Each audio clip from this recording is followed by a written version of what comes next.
Mehmood, do you want to tell us a little bit about, what for you is exponential technology, and why is it so important to bring it to South Africa and Africa?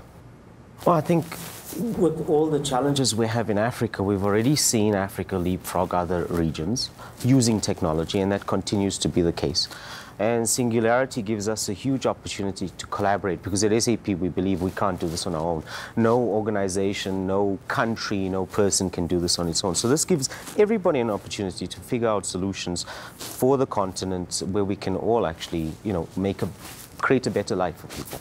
Well, I suppose it circles back to why Singularity University is, and what we're trying to do through that is a change in mindset, is a shift in how we approach today's problems, not utilizing existing business models and existing thinking. When you look at the 6 Ds, those are easily thrown around terms. Every company's got a disruption strategy, and they've got a big data strategy and an IA strategy. And I've got to be brutally honest, most big companies don't have their heads wrapped around it yet. It's nice terms to talk about and work with, but if you come back into the core business from a process, procedure, bureaucracy point of view, it just doesn't exist or manifest there. What processes do we need to start breaking down to allow these things to manifest? Because if you don't change that, we're just going to become the dinosaurs of old. You start reading those Fortune 500 things. 60 years ago, a Fortune 500 company was there. 30 years later, I can't remember the latest stats, but I think it's like less than 20% of the Fortune 500 companies from 10 years ago are still on that list. Yeah, I think, technology makes it easier for people to add new capabilities to their businesses a lot quicker. Let me give you a good example, Uganda. And probably enabled by our good friends at MTN because of the infrastructure that's there.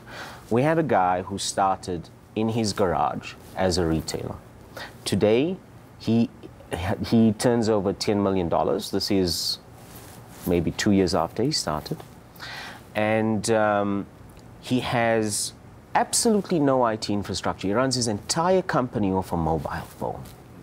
The reason is because you can actually, you've got the infrastructure. We actually have the infrastructure in Africa, and now we can put those capabilities down, so it's happening much quicker, right?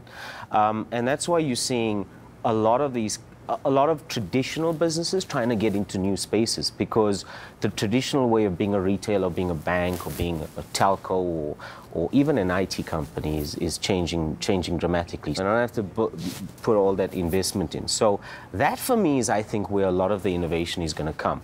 Those little guys who have a completely different way of thinking, don't have the built-in bureaucracy, and can do things much quicker than anybody else.